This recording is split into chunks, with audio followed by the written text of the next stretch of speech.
السلام عليكم، ازيكم يا احلى متابعين؟ يا رب تكونوا بخير. معاكم هشام عبد الحي. هنعمل معاكم النهارده السمك الفيليه زي ما انتم شايفين كده.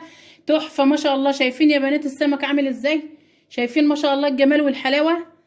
الريحه بقى ايه حكايه، والطعم حكايه، وزي ما انتم شايفين كده تحفه ما شاء الله. لا ومستوي بقى ودايب دوب. شايفين مستوي ازاي؟ شايفين ما شاء الله. لو عايزين بقى تعرفوا السمك الخطير ده بقى اتعمل ازاي، يلا بقى نبدأ على بركة الله.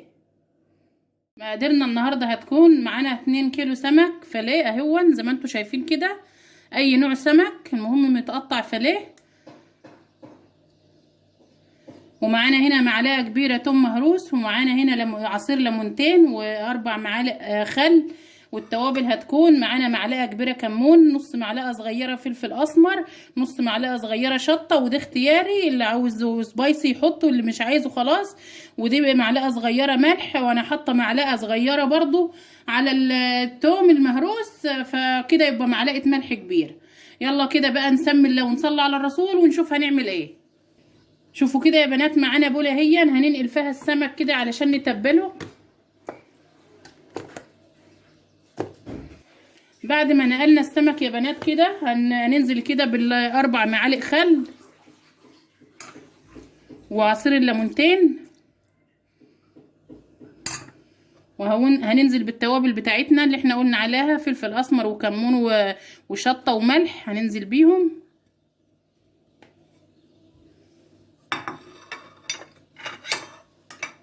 وهننزل بمعلقه الثوم المهروس، وهنقلب بقى كده كل الكلام ده في بعضه كده علشان السمك كده يتشرب من التتبيله الجميله بتاعتنا دي. خلاص كده يا بنات، زي ما انتوا شايفين كده السمك بقى اتبل اهو ونعاد ما شاء الله تحفه. انا هركنه بقى كده لمده نص ساعه كده على ما نجهز الكفر الخارجي. هنعمل الكفر الخارجي بقى يا بنات. هنحتاج ايه؟ معانا هنا نص كيلو دقيق، ومعانا توابل، بصل بودر معلقه كبيره، توم بودر معلقه كبيره، كمون معلقه صغيره، وربع معلقه صغيره شطه، وكمان نص معلقه صغيره ملح عشان احنا حاطين ملح في التتبيل. ومعانا هنا 6 معالق نشا. هننزل بقى كده بالنشا على الدقيق.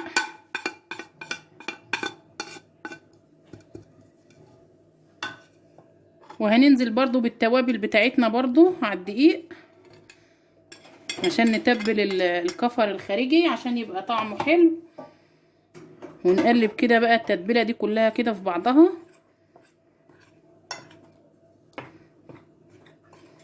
ريحه التتبيله دي جميله يا بنات.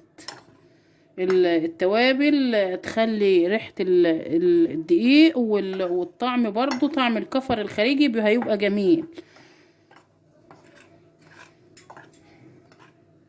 وبعد ما قلبنا كده كل التتبيله كده في بعضها كده الكفر الخارجي ده، هننزل بقى ايه، هناخد شويه بقى كده من الخلطه دي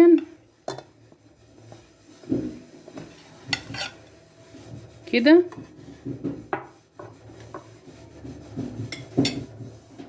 ومعانا هنا كوبايه ميه. انا عايزه الخلطه دي تبقى سايله، عايزاها كريمي كده يا بنات.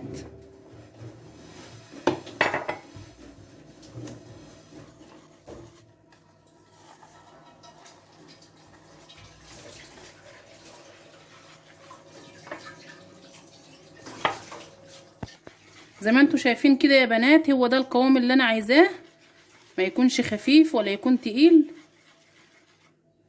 كده بالظبط. وكده بقى الكفر الخارجي بتاعنا جاهز. يلا بقى كده علشان نبدأ نتبل السمك. وادي السمك بتاعنا هون يا بنات، بقاله نص ساعة كده في التتبيلة بتاعته، شرب بقى من التتبيلة وبسم الله ما شاء الله بقى عادت ريحته جميلة.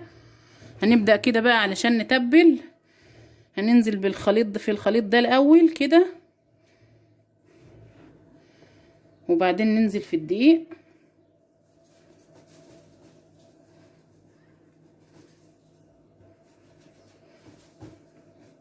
بالشكل ده عشان الكفر يثبت كده عليه.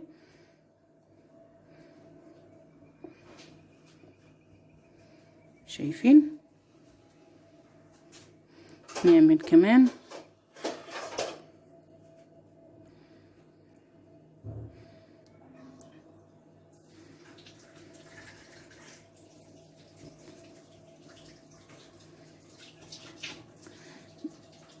عشان الكفر يثبت كويس كده لازم نعمل عليه كده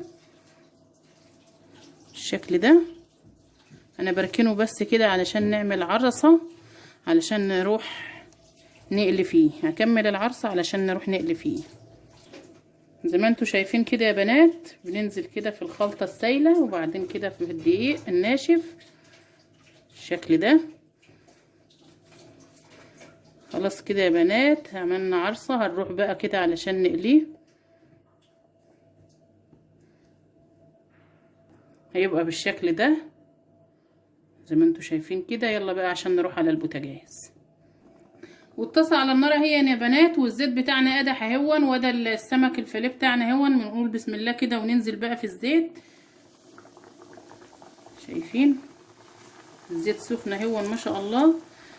بس انا هسويه على نار هاديه يا بنات علشان يبقى مستوي كده من جوه. فانا مهديه عليه النار. الزيت هو اللي سخن بس انا مهديه عليه النار، وانا هسويه على نار هاديه عشان يبقى مستوي بحلو.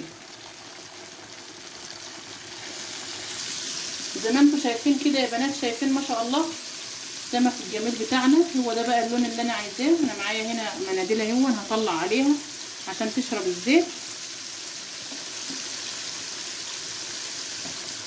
زي ما انتوا شايفين كده تحفه ما شاء الله ومقرمش وجميل. طب انا هخلص بقى يا بنات عشان مش هطول عليكم. هقلي الكميه كلها بقى وبعدين ارجع لكم تاني. ورجعنا لكم تاني اهون يا بنات بعد ما قلنا كل الكميه زي ما انتوا شايفين كده. ايه رايكم بقى في السمك الفيليه بتاعنا الرهيب ده؟ شايفين ما شاء الله حاجه تحفه ما شاء الله. ولا ريحته يا بنات، انا كان نفسي تبقوا حاضرين معايا وتشموا الريحه بتاعته. ولا القرمشه، شايفين القرمشه بتاعته عامله ازاي، ومستوي بقى من جوه كده ودايب دوب. شايفين ما شاء الله. شايفين السمك عامل ازاي تحفه.